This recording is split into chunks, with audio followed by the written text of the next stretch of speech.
तो एक रोज कारून बड़ी आराइश और ठाठ से अपनी कौम के सामने निकला। जो लोग दुनिया की जिंदगी के तालिब थे कहने लगे कि जैसा मालूम मता कारून को मिला है, काश ऐसा ही हमें भी मिले, वो तो बड़े नसीब वाला है। और जिन लोगों को इल्म दिया गया था वो कहने लगे कि तुम पर अफसोस, मोमिनों और नेकुकारों के लिए जो सवाब अल्लाह के यहां तैयार है वो कहीं बेहतर है और वो सिर्फ सब्र करने वालों ही को मिलेगा।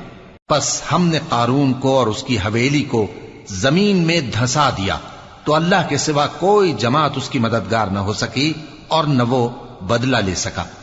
और वो लोग जो कल उसके रुतबे की तमन्ना करते थे, सुबह को कहने लगे, हाय शामत, अल्लाह ही तो अपने बंदों में से जिसके लिए चाहता है रिज्क फराख कर देता है और जिसके लिए चाहता है तंग कर देता है। अगर अल्लाह हम पर एहसान न करता तो हमें भी धंसा देता। हाय खराबी, काफिर कामयाब नहीं होता।